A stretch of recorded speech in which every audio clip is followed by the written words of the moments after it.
అన్ని వర్గాల సంక్షేమానికి నిరంతరం పనిచేస్తున్న ముఖ్యమంత్రి వైఎస్ జగన్మోహన్ రెడ్డి మరోసారి అధికారంలోకి రావడం ఖాయమని వైఎస్ఆర్ కాంగ్రెస్ పార్టీ సీనియర్ నేత సన్నపురెడ్డి పెంచల్ రెడ్డి తెలిపారు. నెల్లూరు నగరంలోని రేపాలవారి వీధిలో ఉన్న ఆయన కార్యాలయంలో బుధవారం ఏర్పాటు చేసిన మీడియా సమావేశంలో ఆయన మాట్లాడారు. దేశంలో ఏ ముఖ్యమంత్రి చేయని విధంగా వివిధ సంక్షేమ పథకాలను అమలు చేస్తున్న ఘనత వైఎస్ జగన్మోహన్ రెడ్డికే దక్కుతుందన్నారు.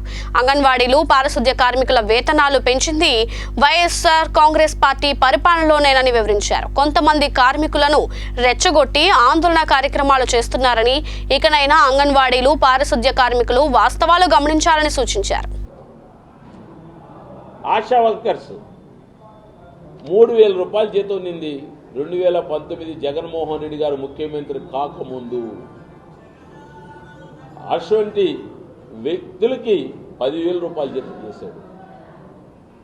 ఈ 3,000 రూపాయల జీతం ఉన్నప్పుడు వీళ్ళు కార్మికులు కాదా? ఈ కార్మిక నాయకుల వ్యవస్థ ఆ రోజు లేదా? ఉంటే కార్మికుల కోసం ఎందుకు మీరు స్ట్రైక్ చేయలేదు? ఎందుకు ధర్నాలు చేయలేదు? ఈ రోజు ఎందుకు చేస్తున్నారు? 10,000 ఇచ్చడం తప్పనే? కార్మికులకు మళ్ళీ 3,000 చేయమని మీ ఉద్దేశం?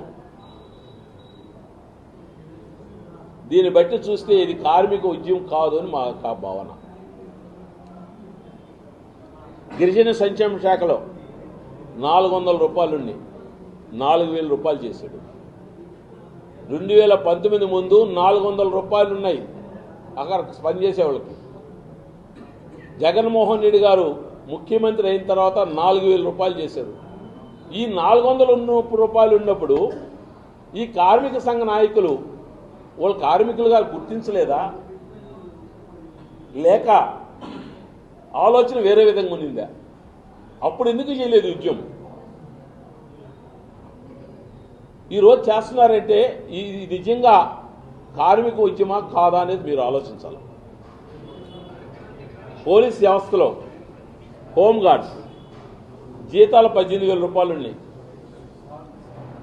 అటువంటి జీతాన్ని 21,300 రూపాయలు చేసిన ఘన చరిత్ర ముఖ్యమంత్రి.